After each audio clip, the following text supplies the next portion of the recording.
మనం ఇంతకుముందు వీడియోలో కుండల్ని సాధన చేయాలా లేక మంత్ర సాధన చేయాలా లేక రెండు కలిపి చేయాలా అనే విషయాన్ని చెప్పుకున్నాము. అసలు ఈ కుండల్ని సాధన ఎలా చేస్తే కుండల్ని యాక్టివేషన్ అవుతుంది అని చాలామంది సేవలు అడగటం జరుగుతూ ఉంది. ముందుగా ప్రతి మానవుడికి అంటే కుండల్ని శక్తి అనేది ఆ యొక్క మూలాధారంలో నిక్షిప్తమై ఉంటుంది, కాకపోతే నిద్రావస్థలో ఉంటుంది. కలికాలం కాబట్టి మనం దాన్ని రకరకాల మార్గాల్లో మనకి మన వేదాలు, పురాణాలు, భగవద్గీత, భారతం ఇలా అనేక పవిత్ర గ్రంథాల్లో కొన్ని ప్రక్రియలు చెప్పబడి ఉన్నాయి. వాటి ప్రకారం గురువులు వాటిలో ఏదో ఒక పద్ధతి తీసుకొని వాటిల్ని పాటిస్తూ యాక్టివేషన్ చేసుకుంటారు. అంటే కుండల్ని కదిలిస్తారు, నిదానంగా సహస్రారానికి తీసుకువెళ్ళాలి. కాకపోతే ఇది ఒక కష్టమైన పని అన్నమాట. నువ్వు ఏదైనా సాధించవచ్చు, కానీ కుండల్ని యాక్టివేషన్ చేయటం అనేది చాలా కష్టం. మరియు కలికాలంలో ఉన్నాం కాబట్టి ఇంకా కష్టం. దీనికి మంచి మార్గం ఏమిటంటే హఠయోగం. కాకపోతే హఠయోగంలో ఈ యొక్క కుండల్ని సిద్ధి పొందిన ఒక సిద్ధ గురువు వద్ద మాత్రమే నువ్వు ఆ యొక్క విద్య నేర్చుకోవాలి. దీనికి అదనముగా మనం ఒక మంత్రాన్ని కానీ సిద్ధ గురువు నుంచి తీసుకొని చేస్తూ ఉంటే కొన్నాళ్ళు, కొన్ని సంవత్సరాలు ఆటోమేటిక్గా కుండల్ని యాక్టివేషన్ జరుగుతుంది. లేదండి మేము 5-6 ఏళ్ళు ఏం చేస్తాము, ముందే కుండల్ని యాక్టివేషన్ చేసుకుంటే సిద్ధులు వస్తాయిట, అసలు అద్భుతంట అని అనుకుంటాం. విషయాన్ని బాగా మీరు గుర్తుపెట్టుకోండి. వీడియోలో చెప్పినంత ఈజీ కాదు కుండల్ని యాక్టివేషన్. ఏదో 10 నిమిషాలు 20 నిమిషాలు వీడియో చెప్పేస్తాం, దాంట్లో చెప్పినంత ఈజీ కాదు. ఉదాహరణకి హఠయోగంలోకి వెళ్ళారు, తప్పనిసరిగా మీరు సాత్విక ఆహారం మాత్రమే తీసుకోవాలి, అన్నిటినీ త్యజించేసేయాలి. ఏమాత్రం తేడా వస్తే మీ పని తేడా అయిపోతుంది, అన్ని రకాల ఇబ్బందులు వస్తాయి. అందువల్లే హఠయోగ గురువులు ఎక్కువ మంది లేరు, చాలా తక్కువ మంది ఉన్నారు. హిమాలయాల్లో ఉంటారు, వారు ఇక్కడికి రారు, మనకి చెప్పరు. హఠయోగ ప్రదీపిక బుక్ చూసేసి చాలా మంది చేస్తూ ఉంటారు. కొన్ని వికారాలు కలుగుతాయి. ఆ వికారాలు ఎట్లా ఉంటాయంటే చెప్పలేమన్నమాట. ఏ విధంగా అయినా ఒక వికారం కలుగుతుంది. అంటే ఆరోగ్య సమస్యలు, ఇంట్లో సమస్యలు, అన్నీ అప్పుడే వస్తాయి. ప్రతి సమస్య నువ్వు ఎప్పుడైతే మంచి మార్గంలోకి వెళ్ళాలని అనుకుంటావో అప్పుడే ఆరంభం అవుతుంది. అప్పటిదాకేం ఉండదు, హ్యాపీగా లీడ్ చేసేస్తూ ఉంటావు. సమస్యలు వస్తుంటాయి, పట్టించుకోవు. కానీ ఎప్పుడైతే మంచి మార్గంలోకి వెళ్ళాలి, మనం మంచిగా జీవించాలి, మనం ముక్తి పొందాలి, మోక్షం పొందాలి అని అనుకుంటావో అప్పుడే ఈ కలికాలంలో నీకు సమస్యలు 1కి 100 తయారవుతాయి. అది ఏ మార్గమైనా, మంత్ర మార్గమైనా, యోగ మార్గమైనా, ఏ మార్గమైనా సరే చాలా జాగ్రత్తగా ఒక సిద్ధ గురువుని ఆశ్రయించాలి. కుండల్ని యాక్టివేషన్ అంటే అంత ఆషామాషి కాదు, వీడియోలో చెప్పుకున్నంత సులువు కాదు, ఏదో 10 రూపాయలు ఇచ్చే టీ తాగినంత సింపుల్ కాదు, చాలా కష్టతరమైన ప్రక్రియ. ఇంకొక విషయం ఏమిటి అంటే, నువ్వు తపన పడుతూ ఉన్నావు అనుకో, ఆ హఠయోగ గురువు నీకు తారసపడతాడు. ఎందుకంటే నువ్వు ఎప్పుడైతే తపన పడుతుంటావో అప్పుడు నీకు ఆ మార్గంలోకి వెళ్ళటానికి అనుమతి వచ్చినట్లు. అయితే ఈ పుస్తకాలు చదివి వీడియోలు చూసి విడివిడిగా కాదు, అంటే ఏదో ఒక 5 రోజులు చేద్దాం, వారం రోజులు చేద్దాం, యాక్టివేషన్ అవుతుందని కాదు.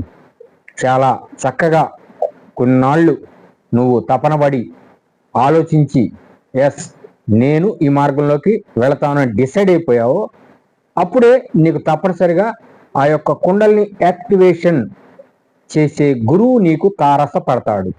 అది మంత్రమైనా చెప్పచ్చు, లేక ఈ హఠయోగము, ప్రాణాయామాలు ఇవైనా నేర్పచ్చు. మీరు చూడండి, కొన్ని కోట్ల మంది ప్రాణాయామాలు చేస్తున్నారు, మరి వాళ్ళందరికీ కుండల్ని యాక్టివేషన్ అయిందా? కాబట్టి అర్థం చేసుకోండి, వీడియోలో చెప్పినంత సులువు ఈజీ కాదు, అది ఒక చాలా కష్టతరమైన ప్రక్రియ. నీకు ఒకవేళ యాక్టివేషన్ అయిందనుకో అదృష్టం. ఇంకొక విషయం, ముఖ్యమైన విషయం ఏమిటంటే, నీకు కుండల్ని యాక్టివేషన్ కావాలంటే ఒక సిద్ధాశ్రమ గురువు బ్లెస్సింగ్స్ కావాలి తప్పనిసరిగా. లేదా గురు మండలం ఉంటుంది, వారెవరైనా నిన్ను బ్లెస్ చేయాలి. లేదా నీకు మంత్ర దీక్ష ఇచ్చిన సిద్ధ గురువు బ్లెస్ చేయాలి. మామూలుగా మంత్రం ఇచ్చేసి బ్లెస్ చేస్తారు, అది కాదు. వారు మనసులో సంకల్పం చేయాలి. వాళ్ళు చూడగానే నువ్వు స్కాన్ అవుతావు, ఓహో వీడికి తప్పనిసరిగా కుండల్ని యాక్టివేషన్ జరుగుతుంది, వీడు సాధిస్తాడు అని వాళ్ళకి తెలిసిందనుకో, వాళ్ళు బ్లెస్ చేస్తారు మనసులోనే, నీకు చెప్పరు. ఆటోమేటిక్ గా నీకు అర్థమైపోతుంది కుండలిని యాక్టివేషన్ అయిందా లేదా అని. నువ్వు సాధన చేస్తూ ఉంటావు, కొన్నాళ్ళు చేయగానే నీకు అర్థమైపోతుంది. ఒక్క విషయం మాత్రం బాగా గుర్తుపెట్టుకోండి, ఎవరైతే ఈ మార్గంలోకి వచ్చి సాధన చేస్తారో వాళ్ళకి తప్పనిసరిగా అర్థమవుతుంది, ఎస్ మన కుండలిని యాక్టివేషన్ జరిగింది అని. అది ఒక్కొక్కరికి ఒక్క విధంగా ఉంటుంది. నాకు ఇక్కడ వెలుగు కనపడుతూ ఉండొచ్చు, నీకు కళ్ళు మూసుకున్నప్పుడు మూలాధారంలో వెలుగు కనపడచ్చు. ఇట్లా రకరకాల అనుభవాలు ఉంటాయి. అంతేగాని నాకు వచ్చిందే నీకు రావాలి, నీకు వచ్చిందే నాకు రావాలనేమి లేదు. విషయం మాత్రం వాస్తవం గుర్తుపెట్టుకోండి, ఒక సిద్ధాశ్రమ గురువు నిన్ను బ్లెస్ చేయాలి, లేక నీకు మంత్రదీక్ష ఇచ్చిన సిద్ధ గురువు బ్లెస్ చేయాలి, లేక ఆ హఠయోగంలో ఆరితేరి ఆ కుండలిని యాక్టివేషన్ అయి కనీసం ఒక 2-3 చక్రాలన్నా దాటిచ్చిన ఒక సిద్ధ గురువు బ్లెస్ చేయాలి. చేస్తేనే నీకు ఆ యొక్క కుండలిని యాక్టివేషన్ అవుతుంది. మరియు ఇది బయటికి కనిపించే ప్రక్రియ కాదు, మన అంతరంగా జరిగే సూక్ష్మ క్రియ అన్నమాట. దీనికి ఇది నిదర్శనం అని చెప్పాలి అంటే కొన్ని మనకి మన పవిత్ర గ్రంథాల్లో చెప్పి ఉన్నారు.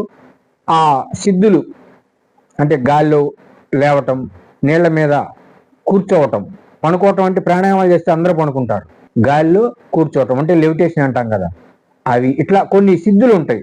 సిద్ధులు మనకు కానీ వచ్చినప్పుడు మనం ఆ యొక్క కుండలిని యాక్టివేషన్ అయింది అని మనం చెప్పుకోవచ్చు.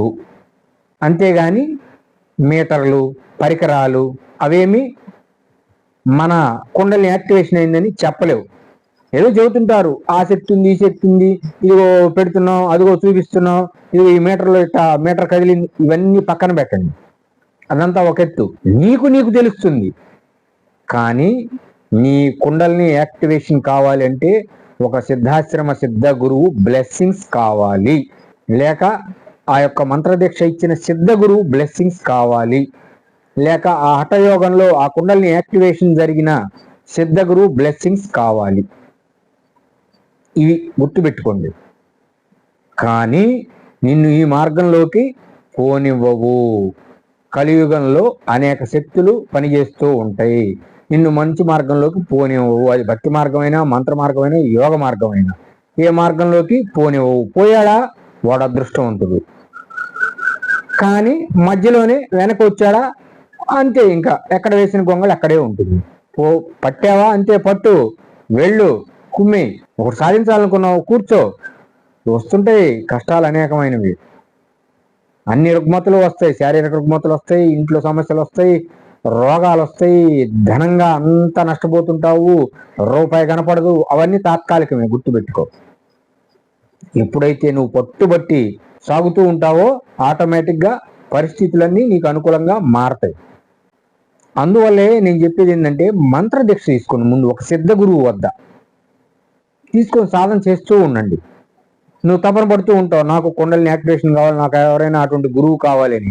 అప్పుడు ఆ యొక్క సిద్ధ గురువులు, గురుమండలంలో ఉన్న గురువులు నీ తపన, నీ యొక్క సాధన, నీ యొక్క మంచి ప్రవర్తనని బట్టి వారు నిన్ను బ్లెస్ చేస్తారు. అంతే, ఆటోమేటిక్గా నీకు ఆ గురువు దొరుకుతాడు.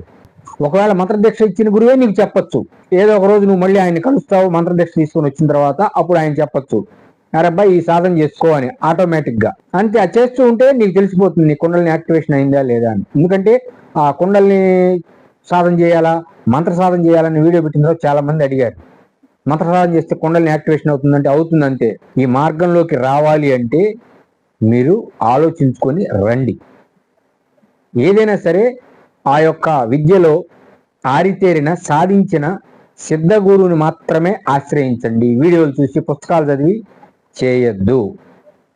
ఏమైనా దుష్ఫలితాలు వస్తే మీరు ఆ నెపం ఎవరి మీద వేస్తారో మీకు తెలుసు. అందువల్ల సేవలు, మంత్ర మార్గమైన, యోగ మార్గమైన, భక్తి మార్గమైన ఏ మార్గంలోకి రావాలన్నా ఆలోచించుకొని రండి. అన్నిటినీ ఫేస్ చేయగలము అనుకుంటే చేస్తూ రండి. అనేక రుగ్మతలు వస్తాయి, ఒకటి కాదు కోటి వస్తాయి సమస్యలు.